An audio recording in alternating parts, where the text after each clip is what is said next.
Hai guys, nama saya Devianti, NPM-nya 1942154.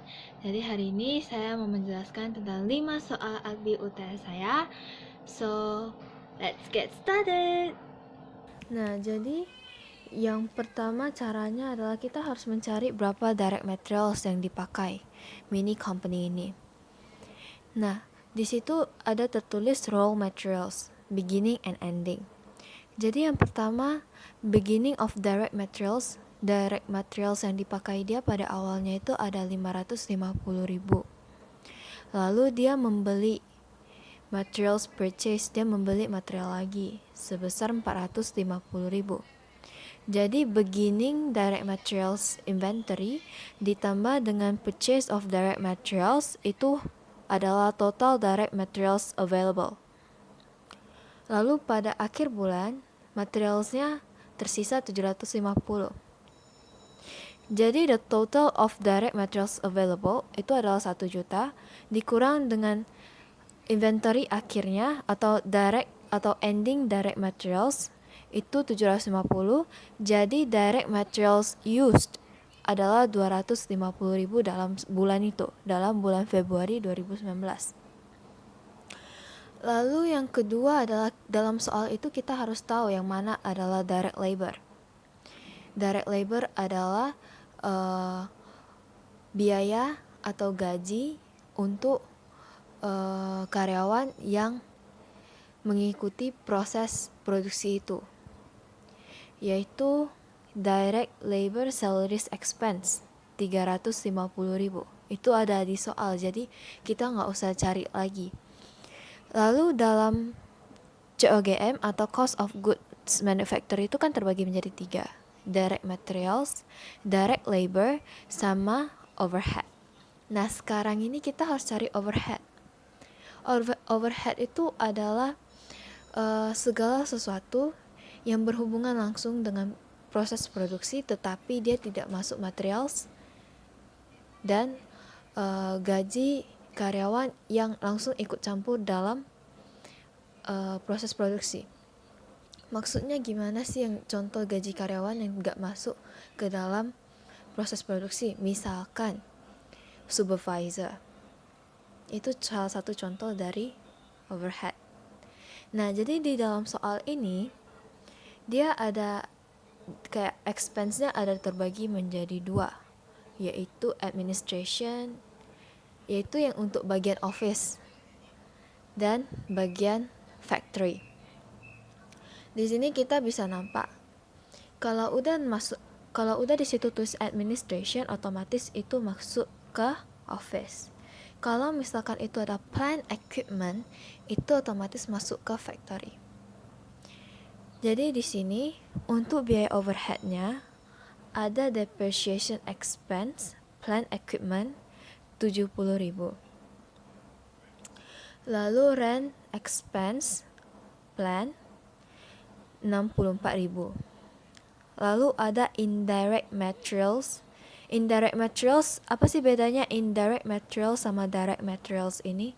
Kalau misalkan direct materials, itu proses produksi tidak bisa jalan kalau itu nggak ada. Tetapi kalau misalkan indirect materials, itu proses produksi tetap berjalan walaupun itu nggak ada karena itu bukan bahan pokok dari suatu barang. Jadi di sini indirect materialsnya ada 176.000. Lalu ada supervisor salaries expense plan 60.000 dan utilities expense plan 62.000. Nah, dari 5 item itu ditambah itulah the total of overhead applied. Jadi, untuk mencari current manufacturing cost, direct materials ditambah dengan direct labor ditambah dengan overhead applied. Itulah current manufacturing cost. Jadi bagaimana sih caranya untuk mendapat COGM atau cost of goods manufactured? Yaitu beginning work in process ditambah dengan current manufacturing cost dikurang dengan ending work in process. hasilnya adalah cost of goods manufactured. Jadi di sini direct materials kita ada 250.000 yang sudah terpakai. Direct labornya ada 350.000. Lalu overhead applied-nya ada 432.000. Ditambah semua totalnya 1.032.000. Ditambah dengan beginning work in process 680.000. Dikurang dengan ending work in process 420.000. Jadi total dari cost of goods manufactured pada bulan Februari mini company adalah 1.292.000. Udah dapat COGM, kita lanjut ke statement of goods sold di bulan Februari 2019. Untuk mencari statement of goods sold, yang pertama yang harus kita lakukan adalah kita harus tahu barang yang sudah siap diproduksi pada awal bulan itu berapa. Beginning finished goods inventory. Di soal sudah dinyatakan bahwa finished goods beginningnya ada 350.000. Lalu ditambah dengan cost of goods manufactured kita 1.292.000. Beginning finished good inventory ditambah dengan cost of goods manufactured, hasilnya adalah goods available for sale 1.642.000. Jadi untuk mencari statement of goods sold atau cost of goods sold kita harus mengurangkan goods available for sale dengan ending of finished goods inventory. Di soal ada dinyatakan bahwa finished good ending kita adalah 730.000. Jadi goods available for sale 1.642.000 dikurang dengan ending finished goods inventory 730.000, hasilnya adalah 912.000 cost of goods sold. Setelah kita mendapat cost of goods sold, kita lanjut ke income statement of mini company. Jadi yang pertama adalah kita harus cari net sales dia. Net sales itu adalah sales dikurang dengan sales discount, sales return, dan fat out kalau ada. Jadi di sini dia cuma ada sales discount, jadi sales dikurang sales discount. Jadi net salesnya itu 635.000. Jadi untuk mendapatkan dia laba atau rugi kotor, kita harus mengurangkan net sales dengan cost of goods sold. Jika cost of goods sold kita lebih tinggi daripada sales, kita rugi. Tetapi kalau misalkan sales kita lebih tinggi daripada cost of goods sold, kita laba. Nah, di sini net sales kita 635.000. Sedangkan cost of goods sold kita 912.000. Jadi di sini itu cost of goods sold kita lebih tinggi daripada net sales kita. Jadi di sini mini company mengalami rugi sebesar 277.000. Lalu untuk mendapatkan rugi bersih dia berapa, kita harus menguranginya lagi dengan expense yang terjadi di bagian office. Nah, di sini ada terbagi menjadi banyak sih. Yang pertama adalah depreciation expense, administration equipment 14.000. Lalu yang kedua ada rent expense, administration office 72.000. Lalu yang ketiga ada rent expense, sales office 89.000. Lalu ada sales expense, administration office 34.000. Other expense, administration office 19.000. Sales salaries administration 78.000. Salaries expense marketing 58.000. Utilities expense administration office 39.000. Utilities expense sales office 48.000. Jadi expense ini ditambah itulah beban yang terjadi dalam bagian office atau non-manufacturing expense. Jadi di sini mini company mempunyai beban sebesar 451.000. Jadi gross loss dia 277.000 minus kurang sama minus 451.000, dapatlah net income dia sebesar 728.000. Jadi di sini dapat kita ketahui kalau misalkan mini company mengalami kerugian yang lumayan besar untuk bulan Februari. Misalkan untuk menggunakan high low method, otomatis kita harus tahu high-nya berapa, low-nya berapa kan.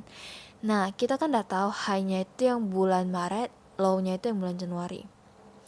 Jadi, kalau misalkan high low method itu rumusnya adalah total cost yang high dikurang yang low, dikurang dengan appointment yang high dikurang sama yang low. Jadi cost yang high itu kan 8.640, yang low itu kan 770.000. Lalu kalau appointments kan yang high 557, yang low itu 35. Jadi 8640 dikurang 770 per 557 dikurang sama 35. Hasilnya adalah 7.870 per 522. Jadi total variable rate-nya itu 15,07. Jadi untuk yang bulan Januari, cost kan kita udah tahu costnya berapa, terus variable rate-nya berapa, terus quantity atau driver atau appointment itu berapa. Jadi sekarang kita mau cari fixed cost-nya itu berapa.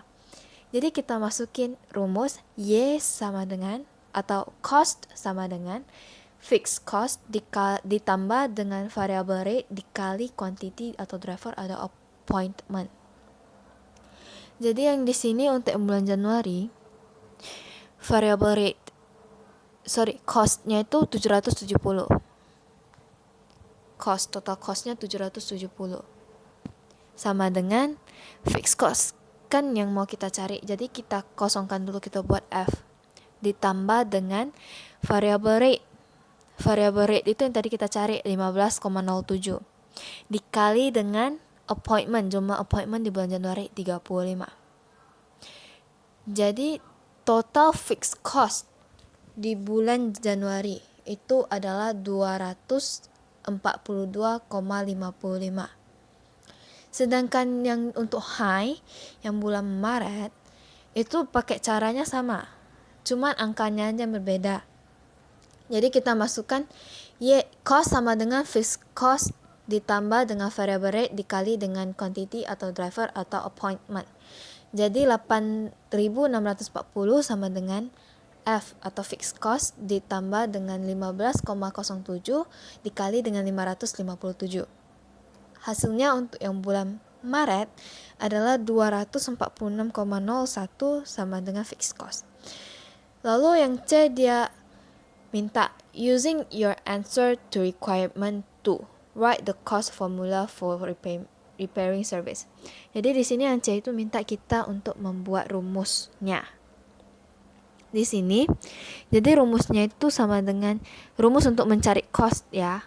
Rumus untuk mencari cost untuk bulan-bulan berikutnya. Jadi kita nggak usah cari lagi yang kayak gini high low lah baru masukin cost apa segala macam, nggak usah. Jadi kita membuat rumus ini untuk menggampangkan kita mencari cost di bulan-bulan selanjutnya.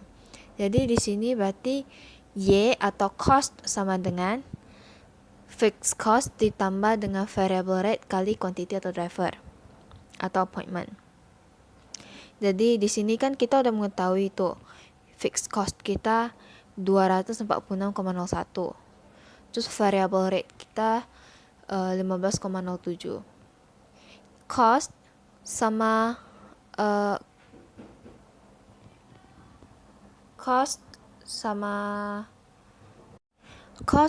quantity atau driver appointment itu pasti berubah-ubah setiap bulan. Jadi itu yang harus kita kayak kita gak usah masukin dulu soalnya dia berubah-ubah kan tiap bulan. Jadi di sini jadi rumusnya adalah Y sama dengan Y atau cost. Jadi cost atau Y sama dengan 246,01 ditambah dengan variable rate 15